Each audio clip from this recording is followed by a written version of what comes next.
Discerning Hearts presents In Search of the Still Point with Dr. Regis Martin.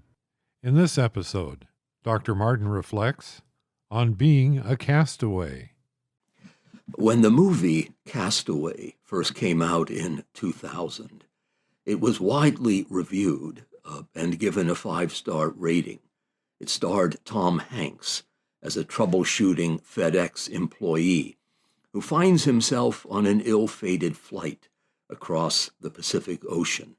When the plane crashes, he ends up on an uninhabited island where, for the next 4 years, he's reduced to having a relationship with a volleyball by the name of Wilson. He talks to no one else, not even to God. And when rescue comes at last, he returns home to pick up the pieces of his interrupted life. It struck me at the time as a rather silly movie, sublimely so. And yet, 20 years later, I still can't seem to get it out of my head. Perhaps because it reminds me of a very different castaway, one whose predicament our great American Catholic novelist, Walker Percy, once described in a very insightful article called The Message in the Bottle. Percy's castaway is not at all like the FedEx employee in the Tom Hanks movie. Having lost his memory in the wreckage, he nevertheless finds human life on the island, indeed, a highly developed and hospitable social environment. Being a resourceful fellow, Percy tells us, he makes the best of the situation, gets a job, builds a house, takes a wife, raises a family, goes to night school, and enjoys the local arts of cinema, music, and literature. He becomes, as the phrase goes, a useful member of the community. But the castaway does not feel at home because he is not. In a world perfectly fashioned to suit every human and material need, he nevertheless feels quite lost. He knows that something is dreadfully wrong. He suffers acutely, yet he does not know why. What is wrong? Does he not have all the goods of life? He is, in a word, a castaway, a stranger to himself, who, notwithstanding every possible creature comfort, a lifetime of striving to be at home on the island, is nevertheless homeless, as homeless now as he was the first day he found himself washed up onto the beach. His home, if there is one, must lie somewhere across the sea. Well, what then should he do? Here Percy is very clear and insistent that above all what he must not do is to pretend that nothing is wrong, that being a castaway is not to be in a grave predicament, not a happy state of affairs. Because to do that is very simply to fall into the worst possible state of despair, which is to imagine one is at home when one really is homeless. Here the point of Percy's story comes brilliantly into view, crystallizing around the many bottles washed up by the sea, which the castaway collects day after day while walking along the beach.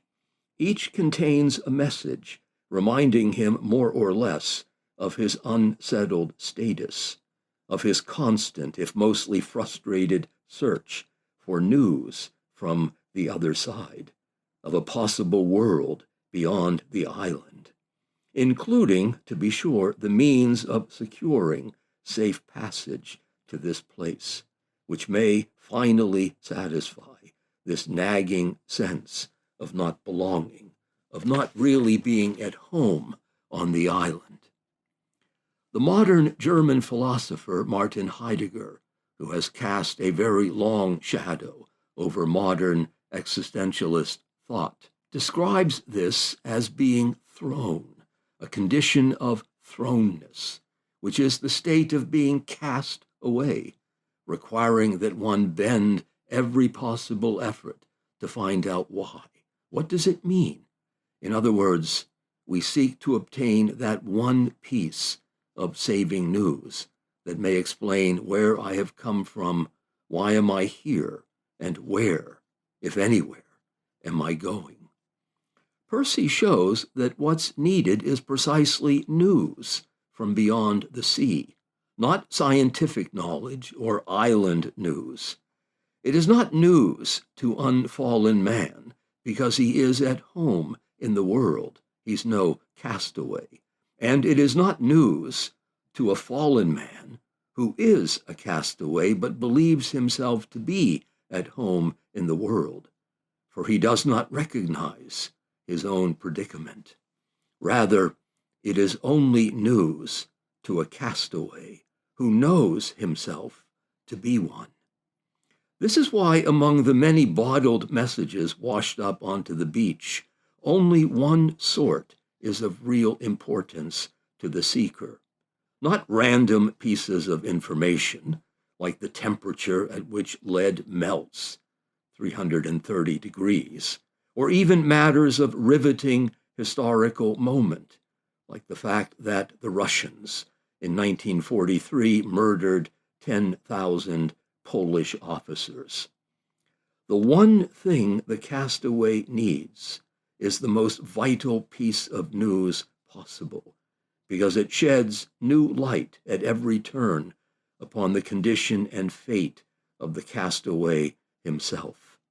If you are stranded on an island, the news you are most eager to obtain is that which tells you how to get off, how to get home.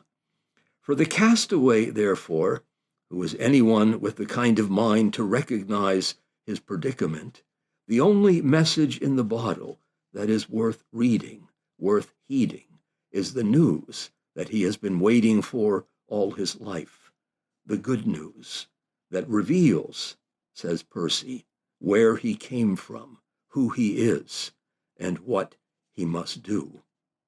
And if by God's grace there were someone commissioned to spread such news to the castaway, who left our place of origin and came to us across the wide blue sea to do so, what then? Well then, concludes Walker Percy, the castaway will, by the grace of God, believe him. Thanks for listening. This is Regis Martin in search of the still point. You've been listening to Dr. Regis Martin in Search of the Still Point. For more episodes in this series, visit discerninghearts.com, or you can find it in our free Discerning Hearts app or on many other streaming platforms. Discerning Hearts is a 501c3 nonprofit Catholic apostolate dedicated to evangelization and spiritual formation through the use of new media. To learn how you can support our mission, visit discerninghearts.com.